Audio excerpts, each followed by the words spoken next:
दोस्तों, स्वागत है आपका एक नए क्लास में। जिन बच्चों के बीएससी सेकंड सेमेस्टर के एग्जाम होने वाले हैं उनके 100 मल्टीपल चॉइस क्वेश्चन आएंगे, उसमें से 75 आपको करने होंगे। तो फिजिक्स और केमिस्ट्री की पूरी सीरीज हम आपके लिए 7 वीडियोस की लाने वाले हैं। आज ये फिजिक्स की पहली वीडियो पब्लिक की जा रही है, ठीक है सर। हम लोग लगभग 100 क्वेश्चंस को कवर करने वाले हैं और 1 to 1। अब एक बात देखिए, याद रखिए, यहां पर जितने भी मल्टीपल चॉइस क्वेश्चन होते हैं, अगर आप रटेंगे तो कितना रट लोगे यार, तो रटना नहीं है, हर एक क्वेश्चन को समझाते चलेंगे, बीच में कुछ न्यूमेरिकल्स आएंगे उन्हें बताते चलेंगे और इस तरीके से बहुत ही आराम से हम लोग पेपर के लिए तैयारी कर पाएंगे। तो चलिए शुरू करते हैं, आपका टाइम बिल्कुल भी बिना खराब करे हुए। यूनिट 1 है अपनी, ठीक है sir. Two bodies are said to be in thermal equilibrium. Notes English में है, हिंदी में हम बताते जाएंगे तो दोनों लोगों के काम में आ जाएगा सर, ठीक है। Thermal equilibrium if they have equal, ठीक है। थर्मल इक्विलिब्रियम में कब कहे जाएंगे, जब उनमें क्या समान होगा। तो भैया जब कभी भी टेम्परेचर यानी ताप समान होता है तो हम लोग उसे कहते हैं थर्मल इक्विलिब्रियम, ठीक। हिंदी में कहें तो समतापी, यानी दोनों के ताप सेम है। इक्विलिब्रियम मतलब क्या होता है, साम्य अवस्था। दोनों साम्य अवस्था में, जितना टेम्परेचर इसका है उतना टेम्परेचर इसका है, तो दोनों कहलाएंगे इक्विलिब्रियम में। तो यानी कुल मिला के जब ये क्वेश्चन अगर आपको पेपर में मिलेंगे क्वेश्चन इसी में से मिलेंगे सर, ठीक है। तो two bodies are said to be in thermal equilibrium if they have equal temperature, ठीक है भाई। तो इसका आंसर क्या हो जाएगा, टेम्परेचर। यहाँ साइड में आंसर लिखे हुए भी हैं लेकिन आप उन पर ध्यान ना दें, ठीक है। ये पीडीएफ आपको पूरी हम टेलीग्राम पे दे देंगे, BDKDN BSc टेलीग्राम पे सर्च कर लीजिएगा। फिलहाल अभी इसमें बहुत सारे न्यूमेरिकल वगैरह हैं तो भगा के देखिए, लेकिन एक बार पूरी देख डालिए सर, ठीक है। दूसरा, जीरोथ लॉ ऑफ थर्मोडायनामिक्स किससे रिलेटेड है, ये भी टेम्परेचर से रिलेटेड है। जीरोथ लॉ, देखिए कहीं ऑप्शन होगा, defines the temperature. Zeroth law of thermodynamics का मतलब है क्या बोलते हैं, ऊष्मागतिकी का शून्यांकी नियम। क्या होता है शून्यांकी नियम, सुनिए। मान लिया एक है ये ए और एक है ये बी और ये है सी, ये इसके संग में थर्मल इक्विलिब्रियम में है, ये इसके संग में थर्मल इक्विलिब्रियम में है, तो ये दोनों आपस में भी थर्मल इक्विलिब्रियम में होंगे। जैसे हमारा कोई दोस्त है और आपका कोई दोस्त है, तो यानी हम दोनों भी दोस्त होंगे, जानते तो होंगे ही सर। उसी तरीके से ए अगर सी के साथ थर्मल इक्विलिब्रियम में है, बी भी अगर सी के साथ में थर्मल इक्विलिब्रियम में, तो ए और बी भी आपस में थर्मल इक्विलिब्रियम में होंगे। और अभी हमने आपको बताया थर्मल इक्विलिब्रियम का क्या मतलब होता है, टेम्परेचर। थर्मल इक्विलिब्रियम का मतलब टेम्परेचर सेम होगा, ठीक है भाई। तो इसका मतलब यह है कि इसका सही आंसर क्या हो जाएगा, डिफाइंस द टेम्परेचर। तो ऊष्मागतिकी का शून्यांकी नियम किसे दिखाता है, ताप को दिखाता है, ठीक है। अभी देखिए आपको मजा आ जाएगा सर आज के इस पूरे सेशन में, ठीक है। तीसरा है zeroth law of thermodynamics is related to. अब देखिए sir, zeroth law of thermodynamics का मतलब क्या है, ऊष्मागतिकी का शून्यांकी नियम किससे कनेक्टेड है। लो उधर देख ही नहीं रहा, temperature, heat, work, internal energy, क्या लगा दोगे, टेम्परेचर लगा दोगे, बिल्कुल सरल सा आंसर है, ठीक है भाई। तो आराम से आप लगा लेंगे। If two systems A and B are separately in the thermal equilibrium, ये देखिए अभी जो हम आपको बता रहे थे, thermal equilibrium with the third system C, then यानी A और B C के साथ में थर्मल इक्विलिब्रियम में है, तब A और B भी आपस में थर्मल इक्विलिब्रियम में होंगे। ये देखो अगर A C के साथ है, B C के साथ, तो A और B भी आपस में होंगे। इसे हम लोग, और पहली बात है तो BSc में हो, कब तक हिंदी पढ़ते रहोगे, तो थोड़ा सा इंग्लिश में आप मूव करिए। आप सेकेंड सेमेस्टर में बहुत दिक्कत है तो फिर एक अलग मैटर है सर, ठीक है। तो A और C थर्मल इक्विलिब्रियम में, B और C, तो ये दोनों भी आपस में थर्मल इक्विलिब्रियम में होंगे, यानी A and B are also in thermal equilibrium, ठीक है भाई। बहुत आराम से आप लगा लेंगे। उसके बाद देखिए भैया अगला क्या है, heat and temperatures are. Heat and temperatures are. अब देखो भैया बहुत सरल है, सबसे पहले समझना पड़ेगा टेम्परेचर क्या होता है। कोई चीज कितनी ज्यादा ठंडी है या कोई चीज कितनी ज्यादा गर्म है, उसे हम लोग कहते हैं टेम्परेचर, यानी ठंडेपन या गर्माहट की माप को हम लोग ताप कहते हैं, ठीक है। और हीट क्या होती है, हीट ऊर्जा का फॉर्म है, किया गया कार्य ऊर्जा के बराबर होता है, ऊर्जा ऊष्मा के बराबर होती है, यानी वर्क डन जो है वो एनर्जी के बराबर है। एनर्जी किसके बराबर है, हीट के बराबर है। तो देखिए यहां लिखा हुआ heat is a form of energy, यानी ऊष्मा ऊर्जा का रूप है, वाइल जबकि temperature is degree of hotness, यानी कितना ज्यादा कोई चीज गर्म है कितनी ज्यादा ठंडी है, ये दिखाएगा हमें टेम्परेचर। तो इसमें हम लोग लगा देंगे V वाला, ठीक भाई। अब देखिए in thermodynamic equilibrium the equation of state for an ideal gas, भैया कक्षा 1 में पढ़ाया जाता है, जो PV बराबर होता है RT के, ठीक है। और अगर बाई चांस मोल हो N तो क्या हो जाता है, PV बराबर nRT, ठीक है। अगर n मोल हो तो PV बराबर nRT और n की वैल्यू 1 हो तो PV बराबर RT होता है। आप आराम से लगा लेंगे। अभी इसमें काफी न्यूमेरिकल भी आने वाला है। देखिए सर, इन थर्मोडायनामिक इक्विलिब्रियम वान डर वाल्स इक्वेशन क्या होती है? देखो बिल्कुल सरल तरीका बताएंगे याद करने का, दोस्त जिंदगी में नहीं भूलोगे। बताओ PV बराबर क्या होता है? RT, इतना तो याद कर लोगे ना आप। वान डर वाल्स ने क्या किया, P में कुछ जोड़ दिया और B में कुछ घटा दिया। तो P में क्या जोड़ा? P में जोड़ा A/B² जोड़ा, यानी P में कुछ जोड़ देना है और B में से B घटा दिया, B को कोई घटा देना है। तो यहां आ गया P प्लस बराबर में RT चल रहा था, चलने दिया। बस यही वान डर वाल्स इक्वेशन होती है। मिला लेंगे भाई, कौन सी वाली आओ देखते हैं। P में कुछ जोड़ दिया, B में कुछ घटा दिया, बराबर RT, यानी इसका विकल्प कौन सा हो जाएगा? C। उधर हम देख भी नहीं रहे हैं कि इसका कौन सा मल्टीपल है, वो तो इस वजह से हमने यहाँ पे आंसर लगे हुए हैं ताकि जब ये PDF आपको हम टेलीग्राम पे दें तो आपको दिक्कत ना हो। बाकी समझते चलिए, सारे सवाल वगैरह देखते चलिए। अब देखिए यहां पर ये बहुत काम में आने वाला है।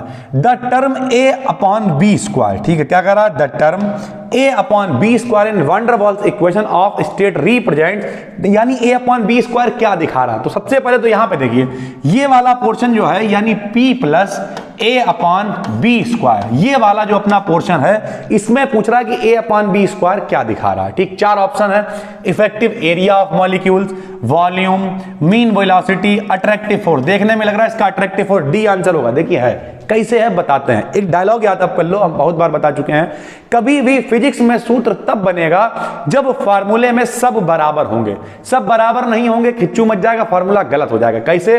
अगर यह फार्मूला सही है तो P और A/B² बराबर होगा, V और B बराबर होगा, तो यानी ये प्लस जरूर लगा होगा, लेकिन ये और ये बराबर होगा तभी जाके ये फार्मूला सही होगा। तो अगर हम इसे लिखें तो क्या होगा बताइए? P बराबर होगा किसके? A/B² के। और P क्या है? प्रेशर। प्रेशर इक्वल टू क्या होता है? Force upon area. दाब बराबर बल बटे क्षेत्रफल, यानी A/B² का मान ये देखो फोर्स यानी F पे डिपेंड कर रहा है। ठीक भाई, तो इसका सही विकल्प आप क्या लगा देंगे?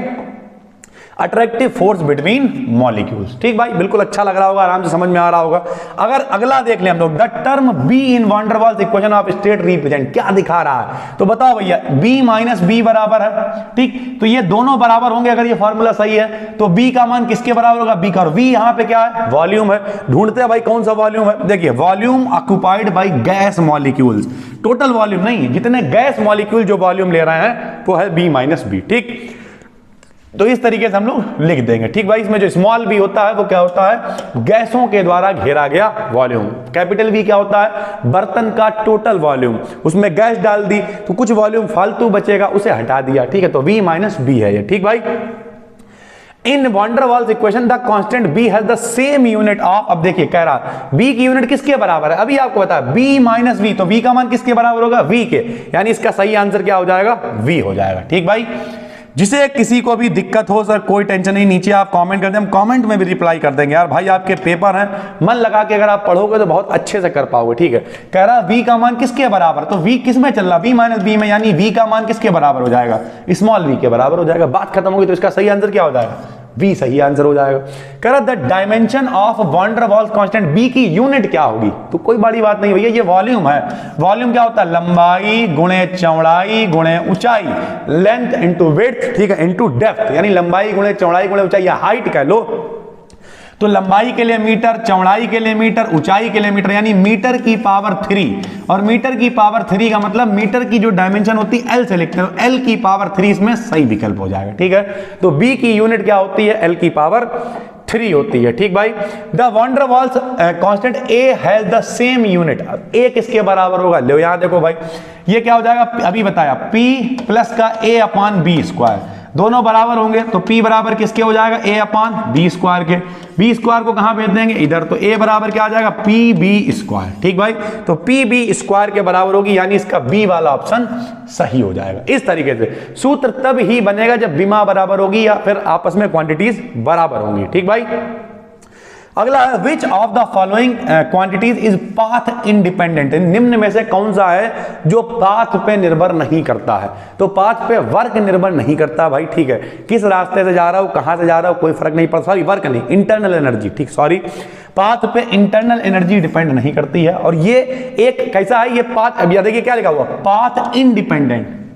इंडिपेंडेंट पाथ से मुक्त है, पाथ पे डिपेंड नहीं कर रही है। तो इसका मतलब क्या है, कौन है, इंटरनल एनर्जी है। इससे रिलेटेड 3-4 क्वेश्चन बनेंगे, अभी आगे आपको दिखाते हैं। तो पाथ इंडिपेंडेंट कौन है, इंटरनल एनर्जी। देखिए the point function of the state of a system कौन है, पॉइंट फंक्शन, यानी पॉइंट पे, यहां देखिए रास्ते पे निर्भर नहीं कर रही। थोड़ा समझाते हैं आपको कि मान लिया हम लोग कहां हैं, पहले हम लोग यहां पे हैं, ठीक है, थोड़ी देर बाद यहां पे आ गए, तो इंटरनल एनर्जी सिर्फ इस पे और इस पॉइंट पे डिपेंड करेगी।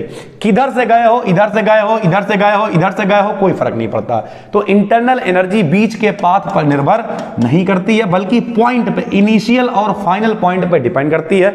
इसका मतलब ये एक पॉइंट फंक्शन है, इंटरनल एनर्जी एक पॉइंट फंक्शन है, इंटरनल एनर्जी एक पॉइंट फंक्शन है। ठीक है भाई, इंटरनल एनर्जी पॉइंट फंक्शन है, पाथ पे डिपेंड नहीं करती है। याद रखिएगा सर, इंटरनल एनर्जी एक पॉइंट फंक्शन है। भैया बहुत अच्छी प्रैक्टिस आपकी हो रही होगी, जो लोग तैयार हो गए हैं यूपी बोर्ड के, सॉरी यूनिवर्सिटी के लिए। अभी अभी हमने एक वीडियो रिकॉर्ड की थी 12th वाली, तो अब देखिए यही है, कभी कभी यूनिवर्सिटी, कभी बोर्ड, कभी यूनिवर्सिटी, बड़ा मजा आता था। ठीक है, which of the following energy is path dependent, तो कौन सी है जो पाथ पे डिपेंड करती है, तो वर्क एनर्जी और हीट एनर्जी। ठीक है, अब यहां पे याद कर लीजिए, इंटरनल एनर्जी पाथ पे डिपेंड नहीं करती है, वर्क एनर्जी और हीट एनर्जी डिपेंड करती है। ठीक भाई, अगला देखते हैं, work done by the system, दोनों बात याद रखिए, by the system, on the system. देखिए work done by the system and work done on the system are taken. याद करिए, ऐसे याद करो, work done by the system positive, by the system positive, by the system positive, by the system positive. ये देखो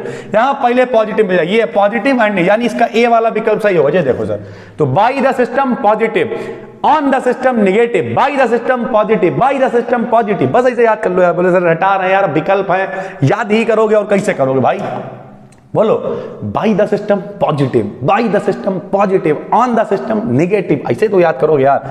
heat given by the system and taken by the system are respectively, भैया इसमें उल्टा हो जाए, हीट है ये, यहां पे देखिए work done by the system, ठीक है, और यहां पे क्या, हीट गिवन। अब वर्क है तो बाय द सिस्टम पॉजिटिव लेंगे, लेकिन अगर हीट है तो बाय द सिस्टम निगेटिव।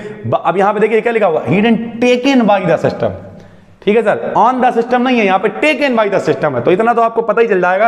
अगर by the system, on the system दे रखा हो तो पॉजिटिव निगेटिव लगाएंगे, लेकिन given by the system, taken by the system, तो पहला निगेटिव होगा और दूसरा पॉजिटिव होगा। इसका बी वाला विकल्प सही है। टेकन और गिवन की बात हो रही है यहां पे, बाय नहीं, पूरा पढ़ लीजिएगा। यहां पे वर्क डन है, डन है, यहां पे क्या है, given by the system, taken by the system, और हीट है, हीट, तो हीट क्या होगी, निगेटिव होगी और पॉजिटिव होगी। ठीक है भाई, हीट जाहिर सी बात है, given by the system, system ने हीट दे दी है, तो कमी हो गई उसके पास, यानी निगेटिव आ गया, और टेकन यानी सिस्टम ने हीट ले ली है, यानी उसके बाद हीट आ गई, गर्मी आ गई, तो क्या हो गया, पॉजिटिव हो गया, ऐसे करके। ठीक है भाई, if there is successive contraction and expansion in the volume of a system then the work done are respectively। अब देखिए अगर क्या हो रहा है, successive contraction मतलब कम होना, and volume of the system and expansion यानी बढ़ रहा है। अगर आयतन कम हो रहा है और आयतन बढ़ रहा है तो जो काम होगा वो कैसा होगा, तो जब भी कभी आयतन का मान कम होगा, एक फार्मूला आप याद करें, देखिए यहां पे W बराबर होता है P डेल्टा B। क्या होता है, W बराबर P डेल्टा B। अगर देखिए वॉल्यूम क्या कह रहा है, if there is successive contraction in volume, जैसे जैसे B का मान घटेगा वैसे वैसे W का मान भी घटेगा, सामने सामने लिखे हुए हैं, और इसकी वैल्यू बढ़ेगी तो इसका मान भी बढ़ेगा। तो अगर इसमें कॉन्ट्रैक्शन यानी कमी आ रही है तो W की वैल्यू कम हो जाएगी यानी निगेटिव, और अगर एक्सपेंशन यानी फैल रहा है, इसका मान बढ़ रहा है, तो W की वैल्यू क्या हो जाएगी, पॉजिटिव। ठीक है, यानी इसका ए वाला विकल्प सही है।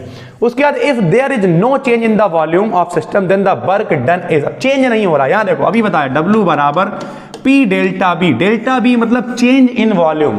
अगर वॉल्यूम में चेंज जीरो है तो W भी क्या हो जाएगा, जीरो, यानी इसका विकल्प क्या हो जाएगा, जीरो लगा हुआ। देखिए आंसर सी, आंसर बाद में देखना है, पहले आंसर निकाल के देखना है अपने आप। ठीक है, प्रैक्टिस करेंगे आप इसकी, बाकी इसकी पीडीएफ आपको कहां मिलेगी, बी डिकेडियन BSc टेलीग्राम पे। ठीक, the area enclosed between the curve and volume axis on PB diagram, P और B के बीच अभी बताया, W बराबर फार्मूला क्या होता है, P डेल्टा B। W बराबर फार्मूला बताइए, P डेल्टा B, W बराबर P डेल्टा B, यानी P और B के बीच जो ग्राफ खींचेगा वो किसे दिखाएगा, वर्क डन को दिखाएगा, यानी इसका ए वाला विकल्प सही होगा। ठीक भाई, work done in a cycle is equal to the area enclosed by the closed curve on PV diagram, this statement is always true. बिल्कुल ठीक है, कह रहा पी और बी जब ग्राफ खींचेंगे, पी और बी के बीच ग्राफ खींचेंगे तो वो वर्क डन के बराबर होगा। ये ऑलवेज ट्रू यानी हमेशा बिल्कुल सही है। ऐसे याद कर लीजिए, दाब आयतन ऊर्जा का मान कार्य के बराबर होता है। ठीक है भाई, उम्मीद करते हैं आपको समझ में भी आ रहा होगा और मजा भी सर आ रहा होगा। ठीक है भाई, तो हम लोग पहुंच गए हैं 21 क्वेश्चन पे। देखिए कितनी जल्दी जल्दी हम लोग आगे बढ़ रहे हैं और आप इसे एक बार खुद भी पढ़ें बैठ के। In a cyclic process the change in internal energy is equal to zero होगी। क्यों होगी आइए दिखाते हैं आपको। अभी हमने थोड़ी देर पहले आपको बताया जो इंटरनल एनर्जी होती है वो पॉइंट फंक्शन है। तो अगर साइक्लिक प्रोसेस का मतलब यहां से शुरू हुए और घूम के यहीं आ गए तो भैया क्या है, जहां से शुरू करा वहीं पे खत्म हुआ, कोई चेंज है ही नहीं, पॉइंट में सेम पॉइंट है। तो चेंज इन इंटरनल एनर्जी क्या हो जाएगी, जीरो हो जाएगी। इंटरनल एनर्जी एक पॉइंट फंक्शन है, ना कि पाथ पे डिपेंड करने वाला। ठीक भाई, अगला देखते हैं। Air is expand from 50 litre to 150 litre. अब देखिए एक न्यूमेरिकल इसे लगाते हैं, कह रहा 50 लीटर से 150 लीटर तक एक्सपेंशन होता है। 2 एटमॉस्फेरिक प्रेशर जो है मतलब इतना 2 एटीएम दाब है। ठीक भाई, जरा देखो तो P हम लोग फार्मूला लगाएंगे W equal to P into में डेल्टा V। ठीक है, P की वैल्यू कितनी है, 2 है। ठीक, लेकिन 2 एटीएम है और इसका मात्रक होता है न्यूटन प्रति मीटर स्क्वायर। कभी भी दाब को एटीएम में नहीं रखते हैं, फिजिक्स में मात्रक न्यूटन प्रति मीटर स्क्वायर MKS पद्धति में रखते हैं।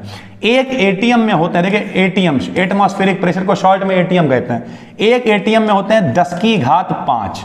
तो ये बदल गया किसमें, एटीएम से न्यूटन पर मीटर स्क्वायर में। संग में चल रहा डेल्टा बी। डेल्टा बी मतलब परिवर्तन, बाद वाले में से पहले वाले को घटाएंगे। तो 150 में से हमने घटा दिया 50 को। ठीक है, लेकिन दिक्कत है लीटर में चल रहा है और MKS पद्धति में आयतन यानी वॉल्यूम का जो मात्रक होता है, जो यूनिट होती है वो होती है मीटर क्यूब। तो मीटर क्यूब में अगर बदलना है तो 1 लीटर में होता है 10 की घात -3।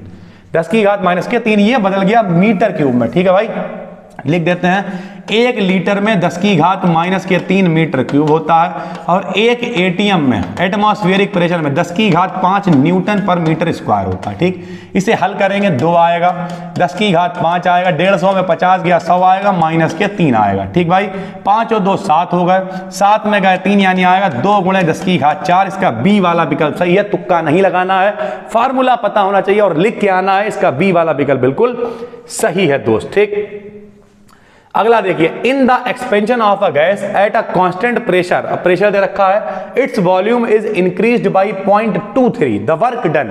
कोई भी निकाल लेगा, बताइए सर कैसे निकालेंगे। अपने आप हम लोग कैलकुलेशन करेंगे और वो कैसे होगी कैलकुलेशन बताइए। W इक्वल टू P का मान कितना है, 10 की घात 3 है, गुणे में डेल्टा V कह रहा 0.23 हो गया, पहले 0 था तो बताइए 10 की घात 3 आ गया। ठीक है, गुणे में 0.23 आ गया, 0 कुछ है ही नहीं, पॉइंट हटा दिया, 2 0 हटा दिया यानी 230। 230 विकल्प में अगर नहीं है तो लगभग में 250 पड़ोस वाला है, 250 जूल लिख देंगे। ठीक, क्योंकि कह रहा वर्क डन, किया गया कार्य हमेशा काहे में होता है, किया गया कार्य हमेशा जूल में नापा जाता है। तो वॉट अगर आपने लिख दिया गलत, किलोग्राम मीटर गलत, न्यूटन गलत, जूल बिल्कुल सही आंसर है। ठीक है भाई, इसको आप बिना लगाए भी आंसर लगा सकते हैं। कैसे, कह रहा वर्क डन, ये देखो क्या कह रहा है वर्क डन, और वर्क डन मतलब कार्य का मात्रक क्या होता है, जूल। तो हर बार कैलकुलेशन थोड़ी करेंगे, ऑप्शन से लगा सकते हैं। किया गया कार्य का मात्रक जूल होता तो ये वाला विकल्प सही है, बात खत्म हो गई। अगर वर्क पूछ रहा है, ठीक है सर। अब देखिए अगला, कह रहा सिस्टम इज टेकन, बहुत बढ़िया भाई, मजा आ रहा है सवालों को लगाने में। A system is taken from state A to state B through 3 different path. बहुत बढ़िया, A से B तक 3 तरीके से जाता। पहला ACB, देखो ACB, बहुत अच्छे भाई। दूसरा है AB, A और B, और तीसरा है ADB, चलो ADB। 3 तरीकों से जाता है। सबसे ज्यादा कार्य कहां किया जाएगा, तो बिल्कुल मेरी बात सुन लीजिए। इस तरीके का कोई भी सवाल आए, नीचे का जो एरिया होता है, अगर इससे जाओगे तो ये एरिया नीचे है, इससे जाओगे तो ये एरिया नीचे है, और यहां से जाओगे तो ये पूरा एरिया नीचे। जिसका एरिया ज्यादा है, किया गया कार्य एरिया के बराबर होता है। तो अगर हम यहां से जाते हैं ACB, तो ये सब पूरा एरिया हम लोगों को मिल जाएगा। इसका मतलब ACB वाले का वर्क सबसे ज्यादा होगा। जिस कर्व के नीचे का एरिया सबसे ज्यादा है, वही वाले का वर्क ज्यादा होगा। तो ACB, यहां पे ACB सही, यानी A इसका सही होगा। देखिए A लिखा हुआ है। ठीक है भाई, तो सिर्फ रटना नहीं है। चलो मान लिया एक सवाल रट लोगे यार, मान लिया संख्या बदल के आ गई, चित्र बदल के आ गया, क्या करोगे? तो आपको मन लगा के पढ़ना है भाई, ठीक है। अगला आप लोग बताएंगे, देखिए आप बता लेंगे बहुत आराम से। 25 हम लोग पहुंच गए, देखिए कुछ ज्यादा टाइम थोड़ी लगेगा यार। अभी देखो थोड़ी देर के अंदर हम लोग जो है अर्धशतक करने वाले हैं। बताइए, an ideal gas is taken round the cycle A B C D A B C D A, यहां से शुरू किया, यहीं पे पहुंच गए। एज शोन इन फिगर में दिखाया गया, the work done during the cycle, कार्य बता रहा है। हमने आपको बताया कार्य बराबर क्या होता है, P into delta V। P कितना है, P कितना है बताइए, यहां से यहां, ये देखो यहां से यहां, तो P में चेंज कितना, 2P माइनस P यानी P बचेगा। V में चेंज कितना, यहां से यहां 2V माइनस V यानी इसमें चेंज V है। तो टोटल W बराबर क्या, PV। PV यानी इसका B वाला विकल्प सही हो जाएगा इस तरीके से, क्योंकि जब यहां से गए, ये देखो 2P में गया P, P इसमें चेंज हुआ, इधर से इधर तो B, 2V में गया B, तो B बचा है। दाब आयतन ऊर्जा जो है वो कार्य के बराबर होती है, तो दाब में चेंज कितना है, P का है, आयतन में कितना है, V का है, तो इस तरीके से इसकी विकल्प B वाला सही हो जाएगा। ठीक भाई, अगला है 27 नंबर। ठीक है, जो लोग भी हैं भगा भगा के देखें, बीच बीच में चाय पी लें, कोई टेंशन की बात नहीं है, लेकिन अगर आप मन लगा के पढ़ेंगे दोस्त, तो इस बात की गारंटी है 6-7 वीडियोस आपके पास हम लेके आएंगे, और उन सभी को अगर आपने मन लगा के पढ़ लिया तो देखिए बीच में छोड़ने वालों में से हम नहीं है, ये बात तो तय है, क्योंकि हमने बीएससी फर्स्ट सेमेस्टर पूरी पढ़ा डाली। लोग कह रहे थे अरे 2-4 क्लास पढ़ाएंगे, कहीं कोर्स के लिए बुलाएंगे, कुछ नहीं है। कुल मिला के ये चैनल मदद करने के लिए बनाया गया, बात खत्म है। आराम से पढ़ो, जाके टिक लगा के आओ, अंधाधुंध टिक लगा के आओ, और उसके बाद आके कमेंट करो सर जी जलवा काट दिया, मजा काट के आए। The value of mechanical equivalent of J, जो जूल है उसकी वैल्यू किसके बराबर होती है, तो इसमें सी वाला जो विकल्प है वो ठीक है। सी वाला भी क्यों, बल्कि ए और बी दोनों सही है। ठीक है, 4.2 जूल के बराबर भी होती है। 1 जूल बराबर होता है, लिख दे रहा हूं यहां पे, 1 जूल होता है 4. उल्टा लिख दिया सर, 1 कैलोरी बराबर होता है 4.2 जूल के। ठीक है, और अगर अर्ग में लिखोगे तो संग में पावर भी आ जाएगी, तो ये वाला भी सही है, 4.2 जूल भी सही है, और 4.2 गुणे 10 की घात 7 अर्ग भी सही है, क्योंकि 1 जूल में मेरे भाई 10 की घात 7 अर्ग होते हैं। ठीक है, ये एमकेएस पद्धति में जूल मात्रक होता है, सीजीएस पद्धति में अर्ग मात्रक होता है। ठीक है, पद्धति बोले तो सिस्टम तो समझ में आते होंगे तो भैया। ठीक है, उसके बाद the work required to produce 1 calorie of heat will be, 1 calorie, अभी आपको बताया 4.2 जूल होता है, तो 1 कैलोरी में 4.2 जूल, बिल्कुल याद कर लीजिए, 1 कैलोरी में होते हैं 4.2 जूल। ठीक भाई, the potential energy of the molecules of a perfect gas is equal to, potential energy, अगर ये देखिए the molecules of a perfect gas है, अगर गैस परफेक्ट है तो पोटेंशियल एनर्जी 0 होगी, उसके पोटेंशियल एनर्जी में कोई चेंज नहीं होगा सिर्फ, क्योंकि परफेक्ट गैस है। पोटेंशियल एनर्जी मतलब स्थितिज ऊर्जा, स्थितिज ऊर्जा का काम क्या है, गति, गैस के अणु रुकते ही नहीं हो तो अंधाधुंध गति करेंगे, तो गतिज ऊर्जा होगी, स्थितिज ऊर्जा थोड़ी होगी, 0 होगी परफेक्ट गैस के लिए। The internal energy of an ideal gas at any temperature is equal to kinetic energy, अभी आपको बताया अगर भैया कोई परफेक्ट गैस है या आइडियल गैस है तो उसमें पोटेंशियल एनर्जी होगी ही नहीं, सिर्फ और सिर्फ काइनेटिक एनर्जी होगी। गैस गति करेंगे, गैस के अणुओं का काम क्या है, गति करना, मोशन में रहना, लेटे रहना थोड़ी गैस का काम, अगर लेटे हो तो गैस थोड़ी है, फिर वो लिक्विड में आने लगेंगे, वो ठोस में आने लगेंगे, ठोसों का काम है पड़े रहना, समझ गया सर। इसलिए देखा भी होगा कि लोग कहते नहीं तलैया ज्यादा उतराती हैं, समुद्र जो ठोस आदमी हो तब ज्यादा नहीं, आराम से चिल करके पड़े हुए हैं, जब आदमी देखा भी यार मामला गंभीर तब बोलते हैं वो, ये चीजें। उसके बाद अगला देखते हैं, the internal energy of a real gas, अब यहां आइडियल नहीं है, रियल गैस है, तो रियल गैस में क्या दोनों होंगी, पोटेंशियल भी होगी और काइनेटिक भी होगी। अगर आइडियल या परफेक्ट है तो वो गैस रुकेगी नहीं, सिर्फ उड़ेगी, तो उसमें काइनेटिक होगी। लेकिन अगर वो कैसी है, रियल गैस है, ठीक, आइडियल और परफेक्ट नहीं है, तो उसमें काइनेटिक भी होगी, पोटेंशियल, ऊर्जा के 2 ही रूप होते हैं, गतिज ऊर्जा, स्थितिज ऊर्जा, काइनेटिक और पोटेंशियल दोनों होंगे उसमें। ठीक है भाई, 32 the first law of thermodynamics is a special case of law of conservation of energy. अब आप लोग पेपर देने जा रहे तो इतना तो आपने पढ़ा ही होगा। Law of conservation of energy क्या होता है, ऊर्जा ना तो उत्पन्न करी जा सकती है ना नष्ट की जा सकती है, इसे एक रूप से दूसरे रूप में बदला जा सकता है, तो बस इसी का फॉर्म है बदला हुआ ये। The first law of thermodynamics is the conservation of, कौन है भैया, मोमेंटम है, एनर्जी, एनर्जी का ही कंजर्वेशन होता है, ऊर्जा ना तो उत्पन्न होती है ना नष्ट होती है, तो ये है फर्स्ट लॉ। क्या होता है बता दो एक बार, Q बराबर डेल्टा U प्लस W, ये है फर्स्ट लॉ, Q बराबर delta U plus W। Q energy है, डेल्टा U इंटरनल एनर्जी है, और W है वर्क डन। ठीक है, उम्मीद करते हैं समझ में आ रहा होगा और मजा भी आ रहा होगा पढ़ने में। नीचे कमेंट करके बताइए सर कितना मस्त रिवीजन आपका हो रहा है। Out of the following which physical quantity relates with first law of thermodynamics, कौन सी क्वांटिटी? तो एनर्जी अभी बताया, law of conservation of energy पर डिपेंड करता है फर्स्ट लॉ। ऊर्जा ना तो उत्पन्न होती है न नष्ट होती है, फर्स्ट लॉ पर डिपेंड करता है। एनर्जी इसका सही आंसर है। If P is the pressure, U the internal energy, PV the volume and DQ the heat given to the system, then क्या होगा ये बता रहा। तो भैया क्या होगा अभी बताया, Q बराबर होता है डेल्टा U प्लस W होता है। ठीक, हम यहाँ डेल्टा U का मान पूछा तो W इधर ले आए, डेल्टा U बराबर Q और W की जगह क्या लिख सकते हैं माइनस का P डेल्टा B, आप ढूंढ ले रहा है। डेल्टा U बराबर Q माइनस डेल्टा U बराबर Q minus P delta B, ये वाला विकल्प बिल्कुल सही है। ठीक, P डेल्टा B, तो Q बराबर डेल्टा U प्लस W, ये होता है ऊष्मागतिकी का प्रथम नियम, आपको याद रखना है।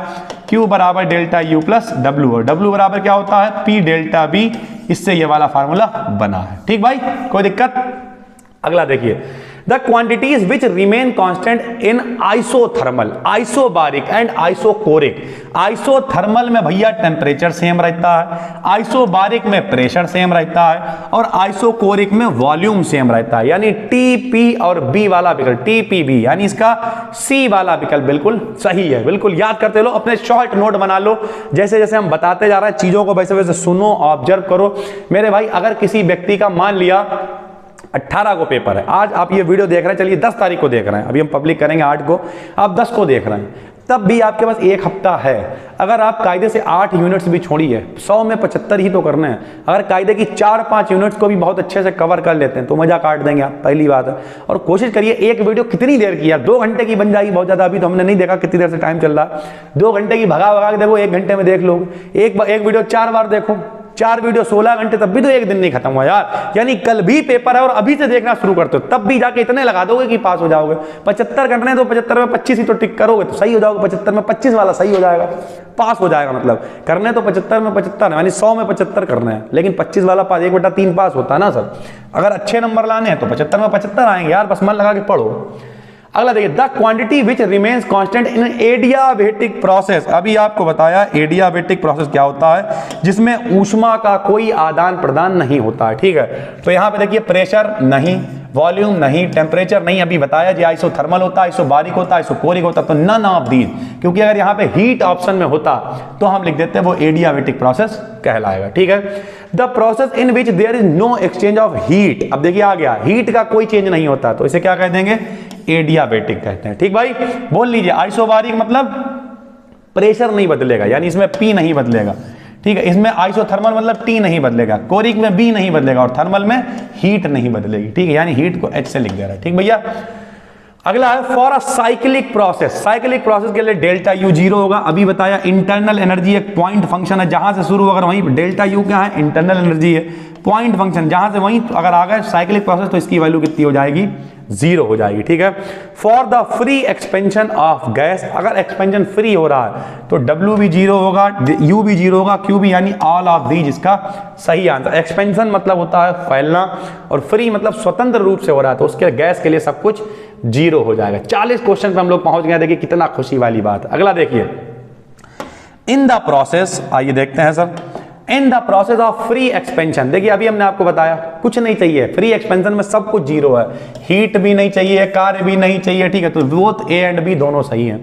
The process in which there is a change in internal energy of the system, जिसमें इंटरनल एनर्जी में चेंज होता है, यही तो कह रहा है, which there is a change in internal energy, तो उसे हम लोग कहते हैं एडियाबेटिक प्रोसेस। ठीक है, एडियाबेटिक में ही हीट में चेंज नहीं होता है, इंटरनल एनर्जी में चेंज होता है। ठीक है भाई, अगला देखते हैं, during adiabatic expansion of gas its temperature. अगर एक्सपेंशन हो रहा है एडियाबेटिक सर तो क्या होगा, टेम्परेचर गिरेगा। चीजों को अगर एक्सप्लोर करना है, बढ़ाना है, तो जाहिर सी बात है कमी तो आएगी टेम्परेचर में। तो जो इसकी हीट है, यानी देखिए एडियाबेटिक में हीट में चेंज नहीं होगा, लेकिन टेम्परेचर गिरेगा तभी तो एक्सपेंशन होगा, क्योंकि वो जब हीट खर्च नहीं कर रहा है, ले नहीं रहा है, तो वो लाएगा कहां से, अपना ही टेम्परेचर कम करेगा और उसका टेम्परेचर गिर जाएगा, यानी एडियाबेटिक एक्सपेंशन हो जाएगा। इंक्रीज इन टेम्परेचर, जरा ध्यान से समझिए, इंक्रीज इन टेम्परेचर रिजल्ट्स, यानी जब टेम्परेचर बढ़ रहा होता है तो उसे कहते हैं एडियाबेटिक एक्सप्रेशन। आपने कार्नोट साइकिल पढ़ रखा है, ठीक है, और एडियाबेटिक एक्सप्रेशन कहेंगे जब टेम्परेचर बढ़ेगा तब, ठीक है।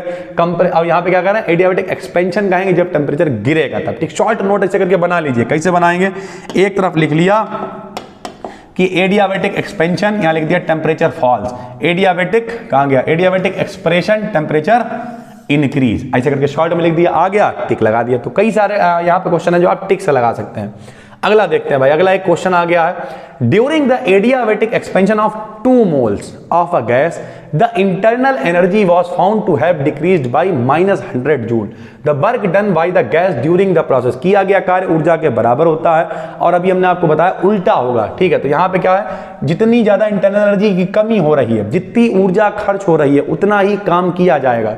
तो माइनस के 100 जूल ऊर्जा खर्च हो गई, तो काम प्लस के 100 जूल, बी वाला विकल्प इसका सही होगा। इंटरनल एनर्जी वर्क डन के बराबर होगी, जितनी ऊर्जा मेरी खर्च हो रही है। अब हम ये वीडियो रिकॉर्ड कर रहे हैं, तो जितनी ऊर्जा मेरी खर्च हो रही है उतना काम हो रहा है और वीडियो रिकॉर्ड हो रही है इससे, ठीक है।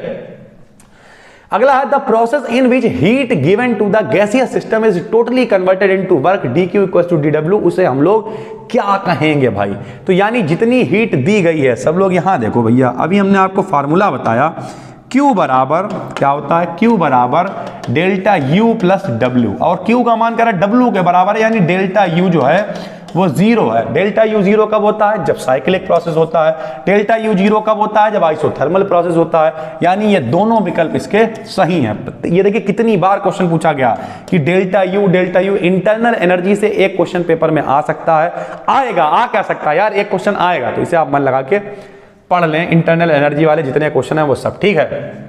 अगला देखते हैं, the process in which heat given to a gaseous system is completely used in increasing its internal energy, यानी उसकी इंटरनल एनर्जी को बढ़ाने में जब सारी चीजें खर्च हो रही होती हैं। तो अब यहां पे देखिए, आइसोथर्मल नहीं हो सकता है क्योंकि आप विकल्प से चेक कर लेंगे, इसमें तो डेल्टा U 0 होता है। आइसोबारिक नहीं हो सकता क्योंकि इसमें प्रेशर चेंज होता है। साइक्लिक भी नहीं हो सकता क्योंकि डेल्टा U 0 होता है। क्या होगा, आइसोकोरिक होगा, जब डेल्टा V वैल्यू बढ़ेगी तो डेल्टा B बढ़ेगी, चेंज इन क्या होता है, वॉल्यूम, ठीक है। तो V कांस्टेंट है तो W, जाहिर सी बात है डेल्टा U का मान पूरा का पूरा कन्वर्ट हो जाएगा। कैसे, वो भी बता देते हैं। लो यहाँ देखो, कुछ लोग कहेंगे सर जी कैसे बताओ, Q बराबर डेल्टा U प्लस W, और W बराबर P डेल्टा B। आइसोकोरिक का मतलब क्या होता है, V में चेंज नहीं होगा, V कांस्टेंट रहेगा, और V कांस्टेंट रहेगा तो डेल्टा B 0 हो जाएगा, यानी ये पूरा टर्म 0, तो Q का मान डेल्टा U के बराबर आ जाएगा, ऐसे करके। तो आइसोकोरिक में V चेंज नहीं होगा, इस तरीके से हम लोग निकाल लेंगे। कोई दिक्कत हुआ वीडियो को 2-3 बार देख डालो। Heat given to a gaseous system in isobaric process is used. अब देखिए आइसोबारिक का मतलब क्या होता है, प्रेशर कांस्टेंट रहता है। तो प्रेशर कांस्टेंट क्या रहता है बताओ, लो यहां देखो, प्रेशर के कांस्टेंट रहने से कोई फायदा नहीं है। Q बराबर डेल्टा U प्लस W, यही ऊष्मागतिकी का पहला नियम है। तो जो ऊष्मा दी जाएगी कुछ इंटरनल एनर्जी में, कुछ वर्क डन में। ये देखिए, in doing external work and raising internal energy, यही अपना ऊष्मागतिकी का पहला नियम है। During the melting of a slab, बर्फ के पिघलते समय 0 डिग्री सेंटीग्रेड पर at 0 degree centigrade at atmospheric pressure, ठीक है। तो इंटरनल एनर्जी, उसकी आंतरिक ऊर्जा बढ़ेगी, जब ऊर्जा बढ़ेगी तो बर्फ पिघलेगा भाई, सीधी सी बात है, ठीक है। अगला देखिए, इन फ्री एक्सपेंशन, 50 पे पहुंच गए हैं, एक बार ताली बजा लेते हैं। In free expansion of an ideal gas there is, देखते हैं क्या है, जब फ्री एक्सपेंशन होगा neither increase nor decrease in internal energy. अगर फ्री एक्सपेंशन हो रहा है तो कुल मिला के ना तो कोई बढ़ोतरी होगी, ना घटेगा, ना इंटरनल एनर्जी, ना टेम्परेचर, ठीक है, इस तरीके से। अगला देखते हैं, the internal energy of an ideal gas depends upon temperature only. कितनी बार ये देखो, इंटरनल एनर्जी का क्वेश्चन बार बार आया है मेरे भाई। तो टेम्परेचर पे डिपेंड करता है, अगर इंटरनल एनर्जी देखो ऊपर भी इंटरनल एनर्जी में चेंज नहीं तो टेम्परेचर में भी चेंज नहीं। इंटरनल एनर्जी एक पॉइंट फंक्शन है, साइक्लिक के लिए 0 होती है, आइसोथर्मल के लिए 0 होती है। टेम्परेचर चेंज नहीं होगा तो इंटरनल एनर्जी भी चेंज नहीं होगी। ये देखिए इंटरनल एनर्जी के कितने सारे क्वेश्चन बन गए हैं दोस्त इसमें, तो ये कुल मिला के इसे आप इग्नोर नहीं कर सकते हैं, पढ़ना है आपको। एक और आ गया, the internal energy of a real gas depends upon, फिर वही टेम्परेचर एंड वॉल्यूम बोथ। अगर आइडियल गैस है तो सिर्फ टेम्परेचर पे, वरना टेम्परेचर और वॉल्यूम दोनों पे डिपेंड करेगी इंटरनल एनर्जी, ठीक है भाई। In free expansion of a real gas, in free expansion of a real gas decrease in temperature of gas. ये भी देख लो, अगर एक्सपेंशन हो रहा है तो टेम्परेचर कम हो जाएगा, ठीक भाई। इस तरीके की चीजें हैं जिन्हें आप शॉर्ट नोट बनाएं कि free expansion of real gas, आगे लिख दिया डिक्रीज इन टेम्परेचर, ठीक। Ideal gas is heated from 30 degree to 50 degree at constant pressure, the change in internal energy is. जाहिर सी बात है टेम्परेचर पर निर्भर करेगा, बार बार वही बात आ रही है कि कह रहा है कि जो टेम्परेचर है और इंटरनल एनर्जी है दोनों एक दूसरे पे डिपेंड कर रहे हैं। तो विकल्प क्या हो जाएगा, proportional to change in temperature, temperature के चेंज के समानुपाती होगा भाई। ठीक है, अगला देखते हैं। Regarding Joule's expansion the wrong statement, इनसे जुड़ा हुआ गलत स्टेटमेंट क्या है? तो no internal work is done, ये गलत है। बाहरी वातावरण पर कार्य किया जाता है, Q बराबर डेल्टा U प्लस W होता है। Q माने क्या है, ऊष्मा का कुछ भाग इंटरनल एनर्जी को बढ़ाने में, शेष भाग बाहरी वातावरण पर कार्य करने में खर्च किया जाता है, यानी Q बराबर होता है डेल्टा U प्लस W। जो बच्चे पढ़ चुके हैं उनके लिए तो ये ब्रह्मास्त्र है वीडियो, ठीक है, बस उन्हें देखते जाना है, रिवाइज करते रहना, और हम क्वेश्चन पढ़ रहे हैं उससे पहले ही टिक लगाने की कोशिश करनी है, बस इतना ही करना है, ठीक है। अगला देखते हैं भाई, द रॉन्ग स्टेटमेंट इज, गलत स्टेटमेंट क्या है? तो देखो भैया, Joule Thomson expansion always shows a cooling effect, ऐसा नहीं है, कूलिंग भी होती है और हीटिंग भी होती है, दोनों होते हैं जूल थॉमसन इफेक्ट में। आपने पढ़ रखा है, ठीक है, हाइड्रोजन हीलियम के लिए अलग कंडीशन होती है, बाकी सबके लिए अलग कंडीशन होती है, तो उसमें कूलिंग भी होती है, हीटिंग भी होती है। ये एक ऑलवेज शोज कूलिंग, ये एक गलत स्टेटमेंट है। जूल थॉमसन इफेक्ट में कूलिंग और हीटिंग दोनों होती है, ठीक भाई। During Joule Thomson expansion we have, हमें क्या मिलता है? तो एंथैल्पी जो है वो हमेशा कांस्टेंट रहती है, चेंज इन एंथैल्पी, ठीक, एंथैल्पी को आप H से लिख लें, ठीक, H से ही लिखें, एंट्रोपी S से लिख देता है लोग, तो आदमी कंफ्यूज हो जाता है। H बराबर फॉर्मूला क्या होता है, U प्लस PV होता है, एंथैल्पी होती है, इसे आप याद रखें। इंटरनल एनर्जी है, और PV क्या है, PV है दाब आयतन ऊर्जा, प्रेशर वॉल्यूम एनर्जी, या फिर वर्क कह देते हैं उसी को, अब उतनी देर से वही फार्मूला यूज कर रहा है। तो एंथैल्पी हमेशा कांस्टेंट रहती है जूल थॉमसन एक्सपेंशन में, ठीक। द एंथैल्पी रिमेन्स कांस्टेंट, अगला भी यही है, अगला भी, इसका भी आंसर वही हो जाएगा, जूल थॉमसन एक्सपेंशन। अब ये फार्मूला बताया, द एंथैल्पी H बराबर U प्लस PV, देखिए वही आ गया, फिर से आगे आगे आता जा रहा है, ठीक है। The gas law PV upon T constant is true, तो किसके लिए होगा? हर के लिए यार। और अगर PV बराबर RT होता है गैसों के लिए, PV बराबर RT, तो कोई गैस हो रियल आइडियल हो, ठीक है, उसके बाद क्या बोलते हैं उसे, ये तो आदर्श गैसों के लिए, आइडियल के लिए, मतलब एडियाबेटिक हो, टेम्परेचर ना चेंज हो रहा हो, ठीक है, यानी आइसोथर्मल प्रोसेस हो, एडियाबेटिक प्रोसेस हो, सब में वैल्यू सेम ही रहेगी यार, ठीक है। बिलियन के लिए इसी R को क्या S लिख देते हैं, वैल्यू तो सेम ही होती ना यार। अगला देखते हैं, the specific heat of a gas, specific heat का मतलब विशिष्ट ऊष्मा, ठीक है, can have any values between 0 and, यानी विशिष्ट ऊष्मा का मान 0 से लेके अनंत तक, स्पेसिफिक हीट का मान कुछ भी हो सकता है। एक पन्ना लेके बैठो, शॉर्ट नोट बनाओ अपने आप, स्पेसिफिक हीट 0 टू इन्फिनिटी, बस याद हो गया सर, इस तरीके से। और अगर इसे अभी बाद में देखिएगा मॉडल पेपर वगैरह अगर आपने खरीदा तो सपोर्ट डालो, फिर क्या ही दिक्कत है। उसके बाद the specific heat of oxygen gas in isothermal process infinite होती है, याद करने वाली चीज, निकालोगे नहीं बैठ के घंटा भर, पेपर में मल्टीपल आएगा, 2 घंटे का ही टाइम मिल रहा, 75 विकल्प लगाने हैं, तो वहां घंटा भर निकालेंगे नहीं बैठ के, सवाल है तो मजबूरी है, विकल्प से देख के लगाएंगे। Specific heat of oxygen gas in isothermal process अनंत होती है, इनफाइनाइट होती है, ठीक है। The specific heat of oxygen gas in adiabatic process, adiabatic process में 0 होती है, उल्टा होता है, आइसोथर्मल में होती है अनंत यानी इनफाइनाइट, और एडियाबेटिक में कितनी होती है, 0 होती है, ठीक है। अब देखिए 1 मोल, बहुत ही बढ़िया क्वेश्चन है, 64 नंबर, चलिए लगाते हैं, फिर इसे लगा देते हैं, उसके बाद एक बार वीडियो भी चेक कर लेते हैं कि सर कहां तक पहुंच गई है।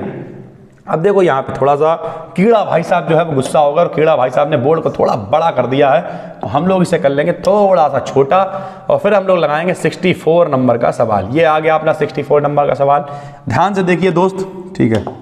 क्या है, 1 mole of monoatomic ideal gas is mixed with 1 mole of diatomic ideal gas, the molar specific heat, molar specific heat पूछ रहा है, इसके लिए भैया फार्मूला होता है, मोलर स्पेसिफिक हीट का फार्मूला होता है N1 CB1 plus N2 CB2 बटे में N1 प्लस N2। N1 क्या है, मोलों की संख्या, दोनों के एक एक मोल है, तो N1 का मान 1, CB1 की वैल्यू क्या होगी, मिक्स्ड विद 1 मोल। अच्छा ठीक है, देखिए 1 mole of monoatomic ideal gas, mono atomic ideal gas के लिए वैल्यू होती है 3/2R, इसका मान भी 1, और CB2 इसके लिए भी स्पेसिफिक हीट होती है 5/2R, ठीक है भाई।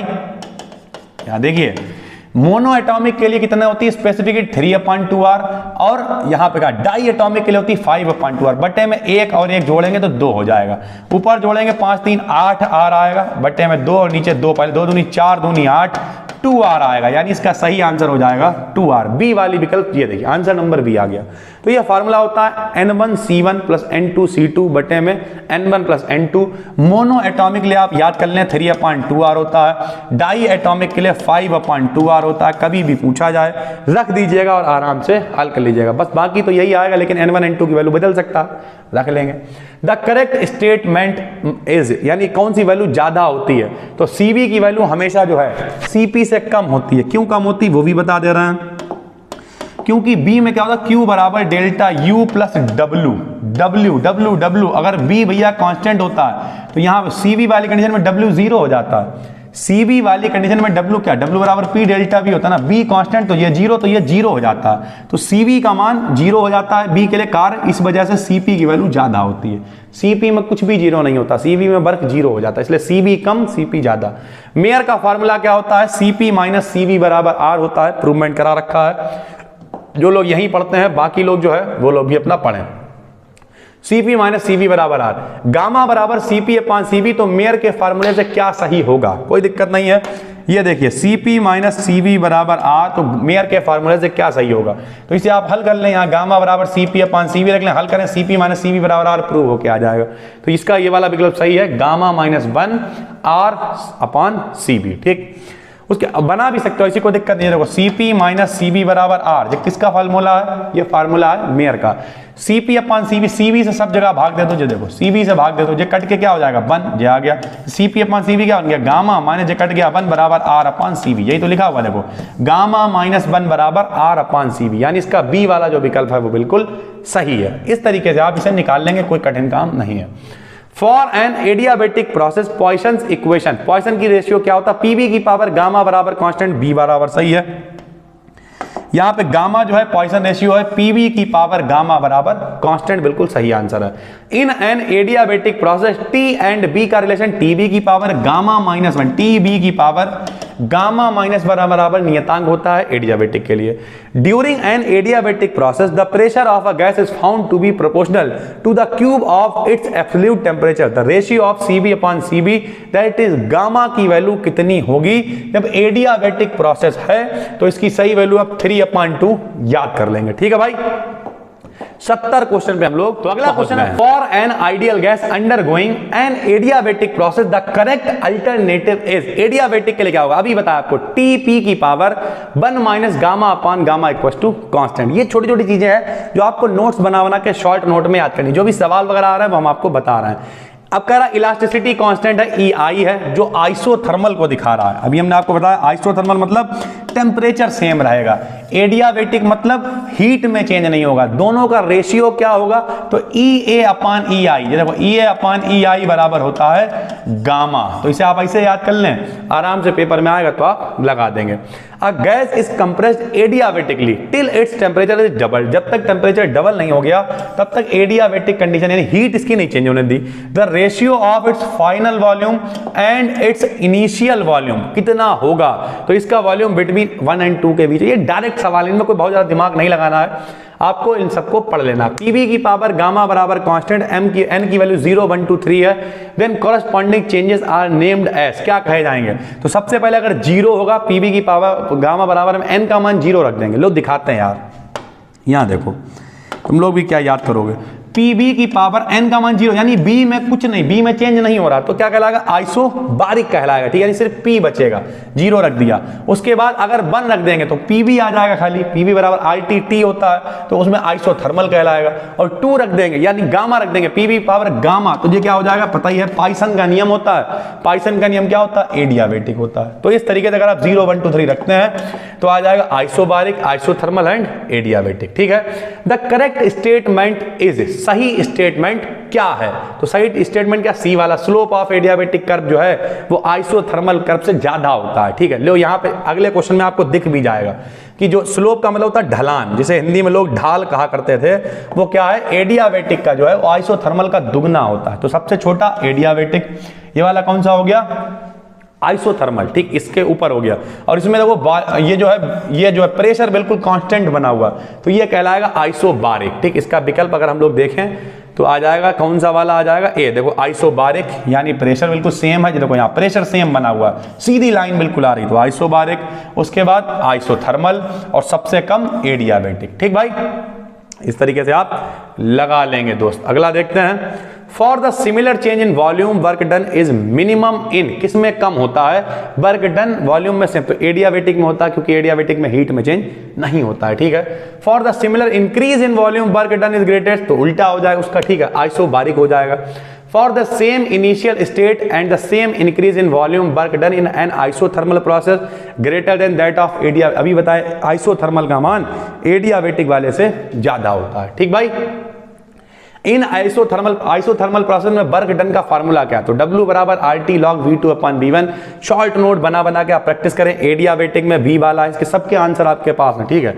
ये PDF आपको दे देंगे हम, ठीक है। In an adiabatic process work done is given by, तो ये छोटे छोटे फार्मूले हैं जो उन्हीं को सही कर करके बनाए गए हैं। PV बराबर RT, इक्वेशन रख दी, हल कर लिया, तो RT बराबर क्या, PV बराबर RT, तो नीचे ले आए PV अपन T बराबर R रख दिया। इस तरीके से इन इक्वेशन को मॉडिफाई किया। द इररिवर्सिबल प्रोसेस क्या होता है, तो जूल थॉमसन एक्सपेंशन एक इररिवर्सिबल प्रोसेस होता है। The device which converts heat into mechanical work, engine कहलाती, सीधी बात, हीट इंजन। यही इन्होंने कहा था, क्या नाम, कार्नोट ने इंजन दिया था कि क्या करेगी, ये हीट को कन्वर्ट करेगी वर्क में। फिर कई सारे लोग आए, उन्होंने बताया it is impossible to construct an heat engine which can convert all the heat into energy. ऐसा इंजन बन ही नहीं सकता जो पूरी हीट को वर्क में कन्वर्ट कर दे, एनर्जी में कन्वर्ट कर दे। इंजन कहलाता, इंजन का काम ही क्या, पेट्रोल डाला, उसे एनर्जी दी हम लोगों ने, वो हमें क्या काम करके देगा, सॉरी हम लोगों ने उसे हीट यानी उसे क्या दिया, पेट्रोल डाला, डीजल डाला, जो भी उसे ऊर्जा दे रहे हैं, और वो हमें काम करके दे रहा है भाई, सीधी बात है। पुराने जमाने में कई इंजन चलते थे, कोयले वाले इंजन चलते थे, उनकी इफिशियंसी बहुत गंदी होती थी। इफिशियंसी का मतलब होता है काम करने की क्षमता, दक्षता हिंदी में कहते हैं, ठीक है। 50%, अगर 100% कोयला घुस गया तो 50% ही काम करके देते थे। और उसके बाद आए डीजल वाले इंजन, जिनकी 67 to 68% होती थी। आजकल इलेक्ट्रिक चल रहा है, 90% तक इफिशियंसी दे रहे हैं, इसलिए यूज किया जा रहा है, ईंधन की खपत बहुत कम है। कार्नोट साइकिल क्या दिखाता है, तो 2 आइसोथर्मल कर्व होते हैं, 2 एडियाबेटिक कर्व होते हैं, आपने पढ़ ही रखे हैं। इस तरीके से सर कर्व बनता है, आपने देख रखा है, सर जी बड़ा घिनौना बना दिया। हाँ बिल्कुल, 2 आइसोथर्मल होते हैं, 2 एडियाबेटिक होते हैं, ऐसे करके तो कर्व आप बनाया करते थे। तो यानी कार्नोट साइकिल में 2 एडियाबेटिक, 2 आइसोथर्मल, ठीक। कार्नोट साइकिल क्या दिखाता है, वर्क डन पर साइकिल दिखाता है, उसमें वर्क ही निकालते हैं, इसका वर्क, फिर इसका वर्क, फिर इसका वर्क, फिर इसका वर्क निकालते हैं, कार्नोट साइकिल कंप्लीट हो जाता है। और रिवर्सिबल हीट इंजन और a Carnot engine can have 100% efficiency if the temperature of the sink is, अगर 0 केल्विन हो जाए। अब इसमें होता क्या, ये भी बता दे रहे भैया। इंजन में क्या होता है, 3 चीजें होती हैं। सबसे पहले एक होता है सोर्स, एक होता है वर्किंग सब्सटेंस, और एक होता है सिंक। अब सिंक का टेम्परेचर 0 कुछ है ही नहीं, यानी जितनी भी एनर्जी मिली सब कायम हो गई, वर्किंग सब्सटेंस में वर्क में कन्वर्ट हो गई। तो अगर ये 0 है सिंक का टेम्परेचर, तो वर्किंग जो उसकी कैपेसिटी है वो 100% होगी। In the adiabatic expansion ratio, direct formula है, आप इसे याद कर लेंगे, ठीक भाई। If the temperature of the source and T1 and T2, तो एफिशिएंसी क्या होगी, 1 - T2 अपन T1 होती है। बी वाला विकल्प बिल्कुल सही है। और इसी के ऊपर आपसे क्या पूछ लेगा, न्यूमेरिकल पूछ लेगा। ये देखो एक न्यूमेरिकल दे रखा, लगा दे रहा है 125, यानी T1 का मान है 125 डिग्री सेंटीग्रेड। इसमें आप 273 जोड़ लें, जो केल्विन बन जाएगा। ऐसे T2 का मान है 15 डिग्री सेंटीग्रेड, इसमें आप 273 जोड़ लें, ये केल्विन बन जाएगा। T2 का मान यहां रखने, देखो फार्मूला 1 - T2 अपन T1। T2 का मान 273 केल्विन में, ये टेम्परेचर का मात्रक केल्विन होता है MKS पद्धति में। तो जो जुड़ के आएगा 273, वो T2 का मान यहां रख दें, T1 यहां रख दें, हल कर दें, आंसर इसमें A वाला 27.6% आ जाएगा, ठीक है। सेम ऐसे अगला है, आ कार्नोट इंजन वर्क 0 एंड 100। आप कहोगे सर अगर हमने T1 का मान 0 रख दिया तो 0 हो जाएगा, नहीं, यहां पहले कन्वर्ट करो। 0 डिग्री सेंटीग्रेड में 273 आप जोड़ोगे, 273 जोड़ोगे तो यहाँ 273 हो जाएगा। T1 का मान, T2 का मान 373 हो जाएगा। फार्मूले में रख देंगे, ईटा बराबर क्या होता है, लिख के भी दिखा दे रहा, वरना कुछ ऐसे बौरे होंगे। चलो, ईटा बराबर 1 माइनस का T2 अपन T1, तो T1 कितना हो जाएगा बताओ, इसमें 273 जोड़ेंगे, 273, T2 कितना हो जाएगा 373, यहां रख देंगे वैल्यू सारी, और आप आराम से ईटा की वैल्यू निकाल पाएंगे दोस्त, ठीक है। उसके बाद एक और इफिशिएंसी वाला 27, इनमें 273 आप जोड़ देंगे, मान रख देंगे। एक और है हीट इंजन 600 है और 900 T1 T2 दे रखा, सब में ईटा की वैल्यू ही निकालनी है। इस तरीके के सवाल पेपर में आ जाते हैं। सब में आप फार्मूला क्या लगाएंगे, ईटा बराबर 1 माइनस का T2 अपान T1, सारे मान आप रखते जाएंगे। जो वैल्यू निकल के आई उसकी 100 से गुणा भी करना मेरे भाई, तभी परसेंटेज में आएगा। अगर परसेंटेज में पूछ रहा है तो 100 से आप गुणा कर देंगे, ठीक है। इसी तरीके से चीजें चल रही हैं, आप आराम से इन सारी चीजों को देख लेंगे, ठीक है। द एफिशिएंसी आप देखिए सब वही दे रखा है, ये देखिए sir, the engine having maximum efficiency, Carnot engine की सबसे ज्यादा 100% थी। ये कार्नोट इंजन जो बनाया गया था, इन्होंने कह दिया पूरे का पूरा जितनी एनर्जी दोगे सब वर्क में कन्वर्ट हो जाएगी, जो कि पॉसिबल नहीं है। ये इनका इंजन कभी भी प्रैक्टिकल लेवल पे पॉसिबल नहीं हुआ, सिर्फ थ्योरेटिकल लेवल पे रख लिया गया। क्यों रख लिया गया, ताकि जो नया इंजन बने उसकी तुलना करी जाए इस इंजन से कि इस इंजन में 100% था, उसकी तुलना में आप कितना बना पाए, बात खत्म हो गई सर, ठीक है। If a Carnot engine when heat is taken by a perfect gas from a hot source, then temperature of source कितना होगा, तो कांस्टेंट ही रहेगा, टेम्परेचर कोई मतलब नहीं है सर, ठीक है। If the temperature of the source is lowered, the efficiency of Carnot engine may increase or decrease, ठीक है। अगर बाई चांस टेम्परेचर में कमी आती है तो क्या हो सकता है, इफिशियंसी बढ़ भी सकती है, घट भी सकती है, डिपेंड करेगा सब्सटेंसेस क्या है, डिपेंडिंग अपॉन वर्किंग सब्सटेंस, ठीक है भाई।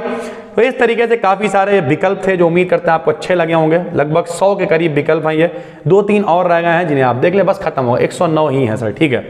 तो उम्मीद करते हैं आपको समझ में आ गए होंगे। Efficiency refrigerator, the coefficient of performance of a refrigerator is 3 if it works as a heat engine, its efficiency कितनी होगी, 25% होगी, ठीक है सर। इस तरीके की चीजें आराम से आप रख लेंगे, वैल्यू वहां पे रख के घटाएंगे, आराम से मान निकल आएगा। 100 से आप मल्टीप्लाई जरूर कर दें। इंटरनल कंबशन इंजन कौन सा होता है, 4 स्ट्रोक्स इंजन होता है, जो भी हमने आपको बताया था, डबल में चलता है सर, ठीक है। तो कुल मिला के ये 109 क्वेश्चन थे दोस्त, काफी मेहनत की गई है। इसकी पीडीएफ आपको कल ही मिल जाएगी। टेलीग्राम पे आप सर्च करेंगे जाके, क्या सर्च करेंगे जाके, बी डीकेडियन बीएससी, ठीक है, बी डीकेडियन बीएससी आप टेलीग्राम पे सर्च करेंगे। बहुत मेहनत से हमने और बहुत दिल से बनाया। हम अगर चाहते हैं तो सर बी डीकेडियन बीएससी, हम चाहते तो आपको अभी अंधाधुंध लपेट देते, ये वीडियो 15-20 मिनट में लपेट जाती, कह देते जे ऐसे है चले जाना टेलीग्राम पे देख लेना, नहीं। लेकिन जो लोग अब यहाँ तक इस पूरी वीडियो को देख के आ गए हैं वो कमेंट करके बताएं कि अगर वो अब ये पूरी प्लेलिस्ट एक बार खुद देख लेते हैं तो बहुत आराम से जाके वो पेपर में टिक लगा लेंगे। और 2-3 बार अगर आपने वीडियो देख ली और एक बार पीडीएफ देख ली तो इससे पहली यूनिट से जो भी क्वेश्चन आएगा वो आप करके आओगे 101%। करना बस यही है कि इसे भगा भगा के देखो, आराम आराम देखो, 1 घंटे से ऊपर की बन गई होगी। अगर आप इसे पूरा भी देखते हैं तब भी 1 घंटा ही लग रहा है। टोटल अगर हम 8 यूनिट हैं, 8 भी बनाते हैं तो आपको 8 घंटे ही लगेंगे। कल पेपर 24 घंटे बाद भी, तब भी आप 3-3 बार देख सकते हो। अगर अंधाधुंध हो 2-2 बार तो देख ही सकते हो। और जब एक बार विकल्प दिख जाता है तो फिर जाके टिक लगाना कोई काबिलपंती नहीं हो जाती, ठीक है। इसे शॉर्ट नोट की फॉर्म में खुद लिखने की कोशिश करें। बाकी सवाल वगैरह जितने इसमें थे हमने सब बता दिए हैं। बहुत सारे क्वेश्चन हम लोगों ने कवर कर लिए हैं। उम्मीद करेंगे ये आपके काम में आएंगे। नए हैं तो चैनल को जरूर सब्सक्राइब करिए। जो लोग हिंदी मीडियम के, शुद्ध हिंदी के, इसलिए हम हिंदी में भी बोलते रहे। पेपर दोनों में ही आता है, हिंदी में भी इंग्लिश में भी। सवाल वगैरह तो आपके काम में आ ही जाएंगे। बस दोस्तों, थोड़ा सा आज सुबह से क्लास था, ठीक 5 बजे आए थे, अभी रात का लगभग टाइम हो गया, 10 बजने वाला है, काफ़ी थक गए हैं। आज काम बहुत किया है, ठीक है। लेकिन बस यही है, इस उम्मीद के साथ कि 18 तारीख को अगर आपका पेपर है तो अगर आपने इस प्लेलिस्ट को देखा और अगर आपके इस पूरी एक प्लेलिस्ट से भी, ठीक है, जो पूरी चल रही है, आप 75 में 50 भी क्रॉस कर पाए तो मेरे लिए एक बहुत प्रिविलेज होने वाली बात होगी, ठीक है। 75 में 75 करके आए हम तो यही चाहेंगे, क्योंकि वो 75 में 75 नहीं, 100 में ही 75 करने होंगे 2 घंटे के पेपर में। तो बस दोस्तों, प्रैक्टिस करिए, मन लगा के, अंधाधुंध करते गदर काट दीजिए, ठीक है। और हम मिलते हैं आपसे एक और क्लास के साथ। इस वीडियो को शेयर करिए, जो भी आपके दोस्त हैं, जो लोग पढ़ना चाहते हैं। केमिस्ट्री की वीडियो भी हम आपके लिए लेके आएंगे कल। और बस यही चाहेंगे, जो भी बच्चे इस तरीके जिन्होंने साल भर कुछ नहीं पढ़ पाया, अब एंड टाइम पे वो सीरीज को देख के जाएं और अंधाधुंध टिक लगा के आए। तो बस चैनल को सब्सक्राइब करिए। और जितने भी दोस्त आपकी जान पहचान वाले जो पढ़ना चाहते हैं, वाकई में बेचारे गरीब हैं, परेशान है, कोचिंग नहीं पढ़ पाए, कुछ नहीं कर पाए, उन लोगों तक इस वीडियो को शेयर करिए। हम मिलते हैं आपसे कल फिर एक नई वीडियो के साथ। तब तक के लिए धन्यवाद।